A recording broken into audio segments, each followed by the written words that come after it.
Top quality और consistent performance के लिए सिर्फ सिल्वर पंप्स। टॉप क्वालिटी और कंसिस्टेंट परफॉर्मेंस के लिए सिर्फ सिल्वर पंप्स, नाम याद रखना। जळगाव जिल्ह्यातील अनेक नदी नाले हे कोरडेठक पडलेले आहेत। वाढत्या उष्णतेचा परिणाम देखील जळगाव जिल्ह्यात जाणवतोय।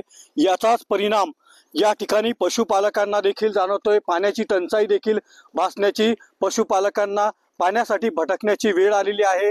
सध्या मुक्ताईनगर तालुक्यात जळगाव जिल्ह्यातील अनेक ठिकाणी पशुपालकांना पाण्याच्या टंचाईला सामोरे जावं लागतंय।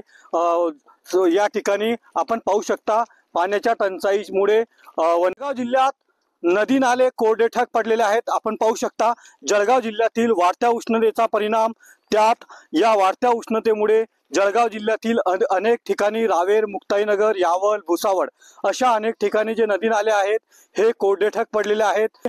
शेतकरी आहे, कशा प्रकारे आता सध्या पाण्याची टंचाई अनेक ठिकाणी जाणवतोय, या संदर्भात तुम्हाला काय वाटतं? पाणी ठिकठिकाणी भेटत नाहीये, दिवसातून एका वेळा पाजा लागतंय। चाऱ्याची काय परिस्थिती आहे? चारा पण संपलाय, चाऱ्याची लई दिक्कत येऊ राहिली।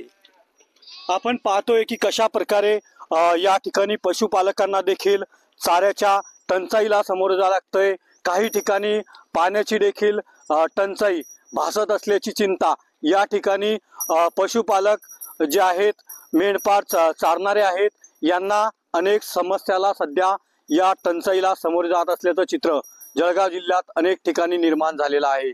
रवी गोरे, TV9 मराठी, मुक्ताईनगर, जळगाव।